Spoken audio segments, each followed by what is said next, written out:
It is indeed maddening that the DOJ closed the case on Epstein without choosing to talk to Ghislaine Maxwell. But thanks to all of the pressure on Pam Bondi and the DOJ and Donald Trump, they decided, okay, fine, I guess we'll talk to his living accomplice.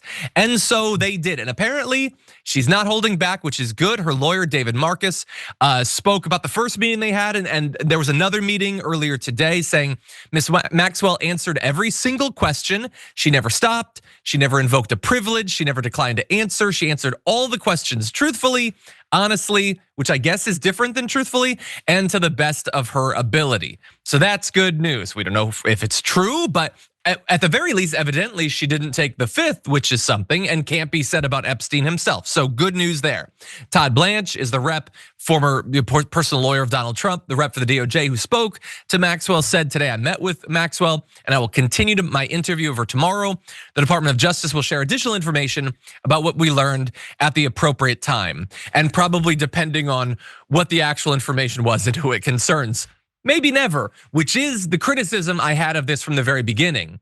And by the way, maybe we'll still get her going before the House, but this is not the same thing as a public, testifying publicly before a House committee where Republicans and Democrats can ask her questions and you can see in real time what she says.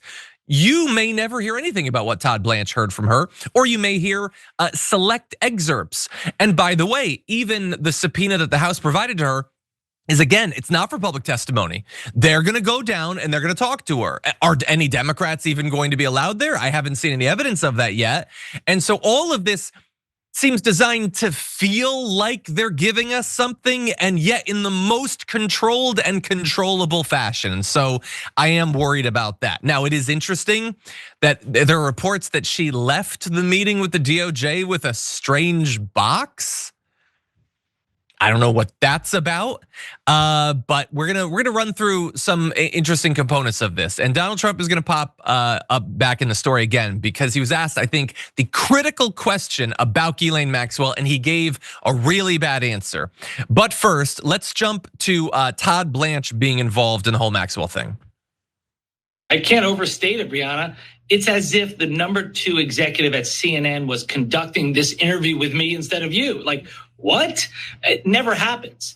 Also, he's not going to be knowledgeable about this case like the line prosecutors who actually handled her case, like Maureen Comey, but she was fired. But there are others who could do this, which makes me believe this is a lot about perhaps some politics involved, like maybe to protect the president, to get a deal with Ghislaine Maxwell that she would get some immunity now and maybe a hidden part in the future, some sort of implication that she would be pardoned in the future if she comes out and says that the president is exonerated, was not involved in any criminal activity.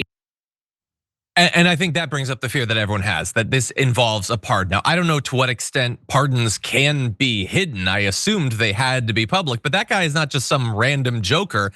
The guy speaking there, Darren Ehrenberg, was Pam Bondi's former drug czar. He's worked with Pam Bondi, who notably wasn't doing the interview with Maxwell in the same way that line prosecutors did, and it was Blanche, which seems really suspicious. Now, would Trump pardon her? That's what everybody's wondering, and reporters are now starting to ask him. And that should be the easiest answer in the world. Obviously, you are not gonna pardon someone who's committed SA herself, has trafficked people. There's no way you would do that, right, Donald Trump? Would you consider a pardon or a commutation for Ghislaine Maxwell if it's something I haven't thought about. It's really something recommended. It's something I'm allowed to do it, but it's something I have not thought about. But you wouldn't rule it out, sir? He didn't rule it out, Brett. Bro, you said Obama was from Africa. He was born in Africa with no evidence. You did not entertain, and you were like, this guy is guilty, guilty, guilty of not being born in the United States.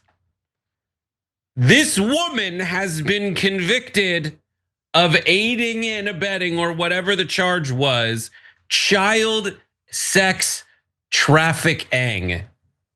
Okay? You're gonna pardon her? You haven't rule out pardoning her, or I will have no choice but to put another concrete detail in the persuasive paragraph that you and Epstein did horrible things together.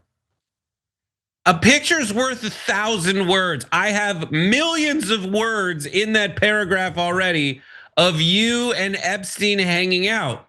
You've wished Ghislaine Maxwell well multiple times, buddy. And like there's a secret cabal of rich billionaires who hang out and do horrible things to children. You're friends with her. You're friends with her. He went to your wedding. It's over. It's over. It's over. He's that stupid. No, I'm not gonna pardon her, is what you should say, you doink.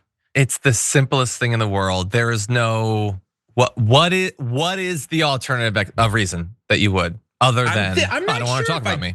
I'm not sure if I haven't thought about pardoning Satan. Exactly, which you haven't thought about it. You haven't thought about it.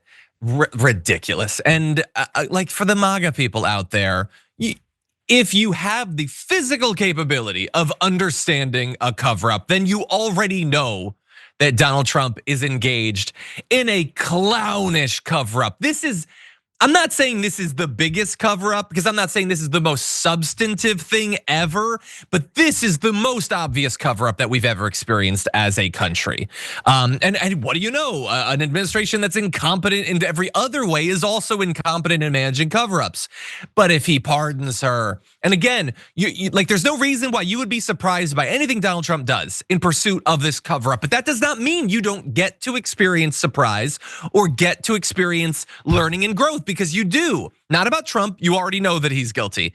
But every one of these supposed right-wing independent people or whatever that are defending all of this, and you know why they're defending it. When they defend him pardoning Maxwell, that will be indisputable proof that they never cared about you or justice or the girls or saving the children or the deep state or the cabals or QAnon, Comet Pizza, any of that stuff. They care about their proximity and access to power and money, the opportunity that they will get. And if we have to sacrifice the girls or whatever, let the PDF files continue to roam free. What's the difference? Charlie Kirk wants a Bentley. Matt Walsh wants a really fancy kitchen. Ben Shapiro wants a second home.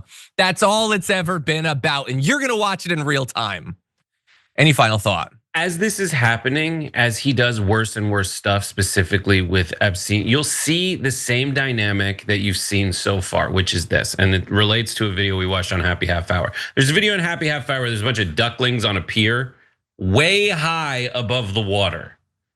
And they're all scared as hell. They're like, I know we gotta go to the water. Mom told us to go to the water. I gotta go to the water or mom will abandon me and I'll get eaten by some kind of larger bird. And there's like a bunch of, there's one jumps off first. There's always the one that jumps off first is like, I don't know. I'm the biggest, like I'm the one most likely to succumb to peer pressure. And they go, if that one floats, then the other cowards jump in. Yeah. If they make it, it's fine. Now they all seem to have floated so far through all of this, despite COVID making Trump not the president 2 consecutive terms. But like that is what you'll see. And when it happens, I want you to picture a bunch of little baby birds being like, I don't want mom to hate me, so I'm gonna potentially die by jumping off this pier into shark infested waters. That's what it feels like, 100%.